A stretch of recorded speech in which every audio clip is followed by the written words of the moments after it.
Hello friends, mythology story number 90 Mahishasur जन्म। Yes of course Mahishasura वध की स्टोरी तो सभी ने सुनी है, लेकिन आज के वीडियो में मैं आप लोगों को महिषासुर के जन्म की स्टोरी सुनाती हूँ और वो स्टोरी भी बहुत इंटरेस्टिंग है। तो स्टोरी स्टार्ट करते हैं। जब असुरों के राजा वृषवर्मा शुक्राचार्य से हार चुके थे, तो वो अपने पूरे परिवार को लेकर के पृथ्वी लोक को छोड़कर अतल लोक में चले गए थे। अब पृथ्वी पे जहाँ पर आज के समय में अफ्रीका, इजिप्ट और अरब कंट्री है, उस पूरे जो कॉन्टिनेंट था, उस पूरे कॉन्टिनेंट पर एक दैत्य का राज था। मतलब हम द्वापर युग की बात कर रहे हैं और उस समय इस पूरे कॉन्टिनेंट का एक राजा था जो एक दैत्य था और उसका नाम था रंभ। अब रंभ जो दैत्य था वो इतने बड़े देश का, इतने बड़े कॉन्टिनेंट का राजा था और उसके पास पूरी पृथ्वी की सबसे ताकतवर सेना थी। और रंभ का जो सेनापति था उसका नाम रक्तबीज था और वो मोस्ट पावरफुल सेनापति था और बहुत पावरफुल दैत्य था। तो अ, शुक्राचार्य को इंद्र और कच्छ से बदला लेना था, क्योंकि इंद्र और कच्छ की वजह से सबसे पहले तो उनकी बेटी का इंसल्ट हुआ। दूसरी बात कि जो इतनी मेहनत से शुक्राचार्य ने जो मृत संजीवनी विद्या का ज्ञान हासिल किया था, वो अब उनसे हमेशा के लिए छिन चुका था और इस वजह से शुक्राचार्य इंद्र से बहुत ज़्यादा क्रोधित थे और वो किसी भी कीमत पर इंद्र से उसका स्वर्ग छीन लेना चाहते थे। इसलिए शुक्राचार्य जो है, अब वो दैत्यों के राजा रंभ के राज्य में आए, जहाँ पर राजा रंभ ने शुक्राचार्य को राजपुरोहित का पद दिया। अब जो है ये जो रंभ थे, दैत्यों के राजा जो रंभ था, वो अपने राज्य में सीमित रहता था। मतलब रंभ को ना ही देवताओं से कोई प्रॉब्लम थी, ना ही मनुष्यों से कोई प्रॉब्लम थी। उसके पास उसका खुद का एक बहुत बड़ा राज्य था और बहुत पावरफुल सेना थी और उसके राज्य में किसी चीज़ की कमी नहीं थी। तो वो अपने राज्य में बहुत ही शांतिपूर्ण तरीके से रहता था। उसे किसी से कोई दुश्मनी या किसी से बेकार में युद्ध वगैरह करने का कोई इंटरेस्ट नहीं था। अब जो है शुक्र जो है वो बार-बार रंभ को उकसाते थे कि वो अपनी सेना के साथ में स्वर्ग पे आक्रमण करे और स्वर्ग के राजा बने, लेकिन रंभ इस चीज़ में कोई भी इंटरेस्ट नहीं दिखाता था। अब जो क्या हुआ कि जो रंभ थे, जो दैत्यों के राजा रंभ था, वो बहुत बड़ा शिव भक्त था और वो रोज़ सुबह और रोज़ शाम को एक पर्टिकुलर टाइम पे भगवान शिव की पूजा करता था। और रंभ ने शिव की तपस्या करके शिव से ये वरदान प्राप्त किया था कि जब सुबह और शाम के समय, जिस समय वो भगवान शिव की पूजा कर रहे हो, केवल उसी समय उसको मारा जा सकता है। आगे बाकी के किसी भी समय उसे मारा नहीं जा सकता। और रंभ जो है वो भगवान शिव पर इतनी ज़्यादा भक्ति थी और इतना ज़्यादा विश्वास था, क्योंकि रंभ को पूरा विश्वास था कि अगर वो शिव की पूजा कर रहा हो और उस समय अगर कोई उसे मारने आएगा तो भगवान शिव उसकी रक्षा कर लेंगे। तो इस प्रकार से अनफॉर्चुनेटली वो एक अपने आप को अमर समझता था। अब क्या हुआ कि एक बार रंभ जो है वो शाम के समय अपनी शिव पूजा करने के बाद एक तालाब के किनारे घूम रहे थे। तो वहाँ पर उन्होंने देखा कि उस तालाब में एक बहुत ही सुंदर लड़की जो है वो स्नान करके निकली है। तो वो लड़की इतनी सुंदर थी कि उसे देखते ही जो है रंभ उसकी तरफ अट्रैक्टिव हो गए और उसने जा कर के उस लड़की से बातचीत शुरू की। बातचीत करते-करते दोनों के बीच में एक फ्रेंडशिप हो गई। अब जो है रंभ जो है वो रोज़ शाम को शिव पूजा करने के बाद उस तालाब के वहाँ जाता था और वो लड़की भी वहाँ आती थी और इस प्रकार से उन दोनों का रोज़ का मिलना शुरू हो गया और वो दोनों एक-दूसरे से प्रेम करने लगे। एक दिन रंभ ने उस लड़की को शादी के लिए प्रपोज़ किया। तो उस लड़की ने रंभ के सामने 2 शर्त रखी। उसने कहा कि वो रंभ जो है वो कभी भी उसका नाम नहीं पूछेगा और दूसरी शर्त ये थी कि वो कभी भी उससे उसकी पिछली ज़िंदगी के बारे में कुछ नहीं पूछेगा। अगर रंभ को ये शर्त मंज़ूर है तो वो उससे शादी करने के लिए तैयार है। तो रंभ को उसके नाम और उसकी पिछली ज़िंदगी से कोई मतलब था भी नहीं, इसलिए रंभ ने उसकी जो ये शर्त है उसे स्वीकार कर ली और इस तरह धूमधाम से उन दोनों की शादी हो गई और अब वो दोनों बहुत ही खुशी-खुशी रहने लग गए। लेकिन वो जो लड़की थी वो सुबह से लेके शाम तक महल में कहीं दिखाई नहीं देती थी और सिर्फ वो रात में दिखाई देती थी। तो रंभ ने जब उससे इसका कारण पूछा तो उसने कहा कि वो सुबह से लेके शाम तक भगवान शिव की पूजा करती है और उसके लिए वो एकदम एकांतवास में जाती है, इसलिए वो दिखाई नहीं देती। अब जो है इसी तरह दिन बीतते गए, लेकिन ये जो हरकत थी ये बड़ी ही अजीब सी लगती थी रंभ को। तो एक दिन रंभ ने अपनी पत्नी का पीछा किया, तो उसने देखा कि जो उसकी पत्नी है वो रोज़ सुबह उठ कर के महल से बाहर जाती है और वो एक भैंस में कन्वर्ट हो जाती है, और जब वो शाम होती है तो वापस से वो एक लड़की में कन्वर्ट हो जाती है और महल में वापस आ जाती है। अब भैंस को हिंदी में महिषी भी बोलते हैं। तो ये देख के रंभ तो एकदम चौंक गया कि ये क्या हुआ? तो जब शाम को वो दोबारा से एक लड़की में कन्वर्ट हुई तो रंभ उसके सामने चला गया और रंभ ने बोला कि मैंने सब कुछ देख लिया है, अब तुम मुझे बताओ कि ये सब क्या है? तब उस लड़की ने कहा कि असल में वो स्वर्ग की अप्सरा है और एक ऋषि की तपस्या भंग करने की वजह से उसे ये श्राप मिला था कि वो सुबह से लेकर शाम तक एक भैंस के रूप में रहेगी और रात में ही वो एक लड़की के रूप में रह पाएगी, और इस श्राप का अंत करने के लिए उसे एक संतान को जन्म देना होगा। जब उसकी एक पहली संतान का जन्म होगा तब वो श्राप मुक्त हो जाएगी। तो जो है उस लड़की ने रंभ से कहा कि वो अगर चाहे तो वो उससे अपना संबंध तोड़ सकता है, क्योंकि वो जो है अ, इस श्राप की वजह से, मतलब श्राप उसने शादी से पहले उसे बताया नहीं था, लेकिन रंभ है उस लड़की से बहुत ज़्यादा प्रेम करता था। तो उसने इस श्राप को एक्सेप्ट कर लिया और उसने उसे भैंस और लड़की दोनों के रूप में एक्सेप्ट कर लिया।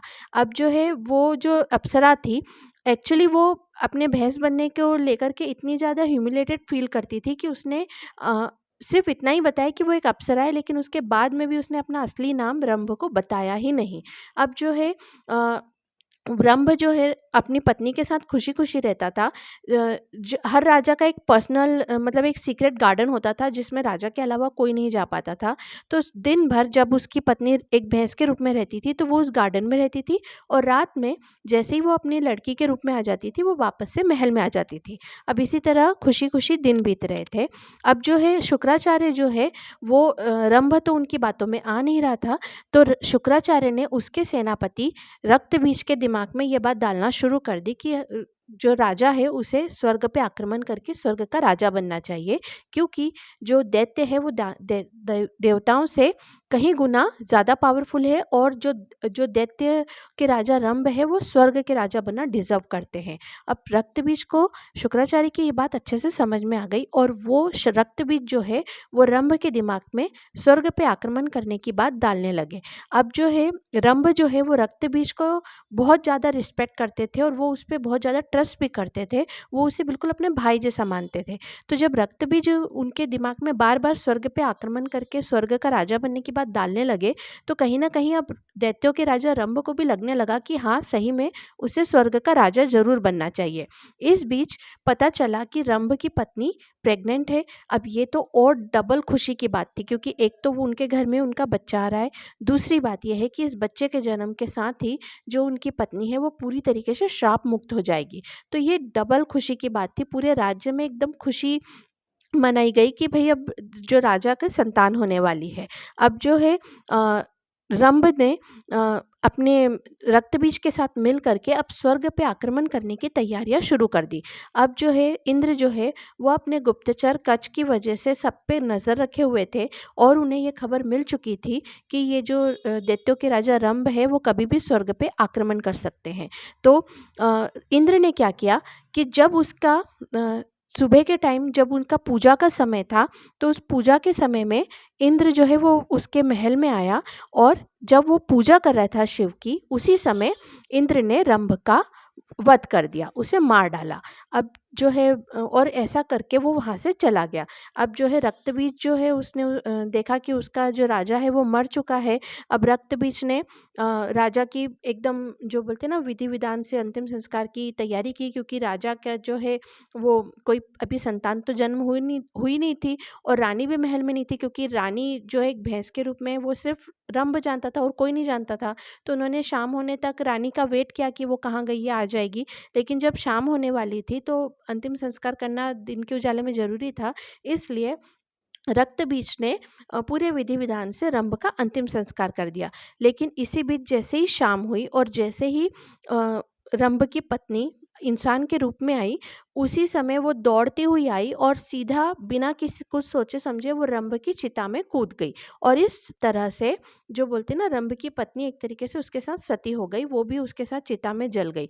लेकिन जब दोनों की चिता जल रही थी, तो उस जलती चिता में से अचानक से एक बहुत बड़ा राक्षस निकला, जिसका आधा शरीर आदमी का था और आधा शरीर भैंस का था, और वो उस चिता से कूद के बाहर निकला। और वो जो राक्षस था, उसने बहुत जोर से गर्जना की, इतनी जोर से गर्जना की कि पूरी पृथ्वी कांप गई। अब इतने खतरनाक राक्षस को देख के सब लोग एकदम दंग रह गए। तब अ, शुक्राचार्य ने कहा कि इससे डरने की कोई ज़रूरत नहीं है, ये दैत्यों के राजा रंभ और उनकी पत्नी का पुत्र है, क्योंकि जो उनकी रंभ की पत्नी थी वो प्रेग्नेंट थी, और वो प्रेग्नेंट हालत में ही चिता में कूद गई थी, तो उस चिता के अग्नि से इसका जन्म हुआ है। अब उसका आधा शरीर भैंस का था और आधा शरीर आदमी का था, तो इसलिए उस राक्षस का नाम सभी ने महिषासुर रखा, और रक्तबीज ने महिषासुर का राज्याभिषेक कर दिया। अब महिषासुर जो राक्षस था वो बहुत ज़्यादा ताकतवर था, और साथ ही वो अपने शरीर को कभी भी कन्वर्ट कर सकता था, मतलब वो एक आदमी भी बन सकता था, भैंस भी बन सकता था, और उसके अंदर काफ़ी सारी पावर भी थी। अब जो जितने भी जब सेनापति रक्तबीज जो है, वो सब तो मतलब उसका राज्याभिषेक करने में बिजी हो गए थे, और उधर रंभ की चिता अभी भी जल रही थी। लेकिन शुक्राचार्य उसी चिता के पास खड़े रहे। जब वो चिता पूरी तरीके से जलकर ठंडी हो गई, और जब चिता पे सिर्फ राख ही राख बची थी, तब है ना महिषासुर ने नोटिस किया कि जो उनका उसकी रानी थी, उसने दो संतानों को जन्म दिया था। तो मतलब पहला जो संतान थी वो तो महिषासुर था, लेकिन एक छोटी सी कन्या को भी उन्होंने जन्म दिया था, और वो उस राख के अंदर पड़ी हुई थी। तो शुक्राचार्य ने उस कन्या को उठाया, जो अभी नवजात अवस्था में ही थी। वो मतलब महिषासुर जो था वो एकदम बड़े रूप में आया था, लेकिन ये एकदम नवजात अवस्था में थी। और शुक्राचार्य ने उस कन्या का नाम महिषी रखा, और वो उसे अपने घर में ले गया। और अब इस महिषी के बारे में कोई नहीं जानता था, ये सिर्फ शुक्राचार्य जानते थे, और वो अपने उसके घर में सीक्रेट रूप से उसका पालन पोषण होने लगा। अब जो है रक्तबीज ने सारी जो उसके माता पिता के मरने की सारी घटना जो है वो महिषासुर को बताई। तो महिषासुर के मन में बहुत गुस्सा आ गया था, क्योंकि इंद्र ने उसके पिता का वध कर दिया था, उसको मार डाला था। तो महिषासुर ने डिसाइड किया कि वो इंद्र से अपने माता और पिता दोनों की मृत्यु का बदला लेगा। तो महिषासुर ने सेना तैयार की। तब शुक्राचार्य ने बोला कि सबसे पहले उन्हें अपने आप को अमर करना होगा, क्योंकि उसके पास अमृत संजीवनी विद्या नहीं है जिससे कि वो पुनर्जीवित कर सके। तो सबसे पहले अपने स्वर्ग पे आक्रमण करने से पहले ब्रह्मा की तपस्या करो। तो महिषासुर और रक्तबीज ये दोनों ने ब्रह्मा की कठिन तपस्या करने लग गए। ब्रह्मा जब तपस्या से प्रसन्न हुए, तो उन्हें वरदान मांगने को बोला। एंड ऑफ कोर्स जैसे राक्षस और दैत्य बोलते कि हमें अमर कर दो, और ब्रह्मा बोलते कि वो किसी को भी अमर नहीं कर सकते। तो इसके लिए उन्होंने क्या किया कि सबसे पहले महिषासुर ने वरदान मांगा कि उसकी मृत्यु केवल एक स्त्री के हाथों हो। देखिए, महिषासुर के दिमाग में ऐसा था कि स्त्री जो है वो तो काफ़ी कमज़ोर रहती है, तो एक स्त्री में इतनी ताकत होगी ही नहीं कि वो मुझसे युद्ध कर सके और मुझे मार सके। इसलिए अपने आप को अमर करने के लिए महिषासुर ने ये वरदान मांगा कि उसकी मृत्यु एक स्त्री के हाथों हो। और रक्तबीज ने ये वरदान मांगा कि जब जब उसका खून पृथ्वी पे गिरे, उतने उसके खून की बूंदों से 100-100 रक्तबीज जन्म ले। तो मतलब एक वो इनफाइनाइट साइकिल चलती रहेगी, जिससे एक रक्तबीज का कभी अंत होगा भी नहीं, क्योंकि अगर एक रक्तबीज की मृत्यु होगी भी तो 100 रक्तबीज और पैदा हो जाएंगे। तो इस प्रकार से ये दोनों जो राक्षस थे वो अमर हो चुके थे। अब जो है महिषासुर ने अ, स्वर्ग पे आक्रमण सबसे पहले तो स्वर्ग पे आक्रमण किया, और स्वर्ग पे आक्रमण करके इंद्र को और देवताओं को हरा दिया, और स्वर्ग का राजा महिषासुर ने रक्तबीज को बना दिया। और उसके बाद में जो रक्तबीज है उसने पृथ्वी पर आक्रमण करने लगा। और पृथ्वी पे जैसे अभी फिलहाल पृथ्वी पे जो हस्तिनापुर पे चंद्रवंशियों का राज था, अयोध्या पे सूर्यवंशियों का राज था, काशी पर मनुवंशियों का राज था, और मथुरा पर यादव वंशियों का राज था। तो ये जो चारों राजाओं की जो ब्लड लाइन थी, इन लोगों पर ये जो मतलब शक्तिशाली राजाओं थे, इन पे हमला कर किया। तो महिषासुर ने इन इन चारों राजाओं को बहुत बुरी तरह से हराया, और जो ये राजा थे, ये अपना जो राज्य, अपना महल, अपना घर सब छोड़कर अपने परिवार को लेकर के अपनी जान बचाने के लिए उन्हें हिमालय पर्वत की जो गुफाएँ थी, जहाँ पर कोई पहुँच नहीं पाता था, उन गुफाओं में छुप के रहना पड़ा था। और इसके साथ ही महिषासुर ने पूरी पृथ्वी पे कब्ज़ा कर लिया था। अब महिषासुर जो था, वो मनुष्यों को भोजन के रूप में खाना पसंद करता था, इसलिए महिषासुर ने पूरे पृथ्वी पे एकदम मतलब वो बोलते हैं ना मार-काट मचा दी थी, क्योंकि उसको जो भी मनुष्य दिखता था वो उसे खाता था। तो इस प्रकार से पृथ्वी पे जितने भी मनुष्य थे, एक तो मनुष्यों की क्वांटिटी बहुत कम हो चुकी थी, क्योंकि मैक्सिमम मनुष्यों को महिषासुर और उसकी जो सेना थी, उनके जो राक्षसों की सेना थी, उन्होंने खा चुके थे, क्योंकि महिषासुर की सारी सेना जो थी वो कैनिबल थी और वो मनुष्यों का मांस खाती थी। तो बहुत सारे मनुष्यों को तो वो लोग खा चुके थे, और जो मनुष्य जिंदा थे, वो बहुत ही एकदम ऐसे कहीं मतलब इंटीरियर में, कहीं घने जंगलों में, या तो फिर गुफाओं में, या कहीं ऐसे जो मतलब सुरंग रहती ना ज़मीन खोद के, इस तरीके की जगह पर बहुत ही छुप-छुपा के रहते थे। और इस प्रकार से महिषासुर और रक्तबीज ने पूरी पृथ्वी और पूरे स्वर्गलोक पर अपना कब्जा जमा लिया था।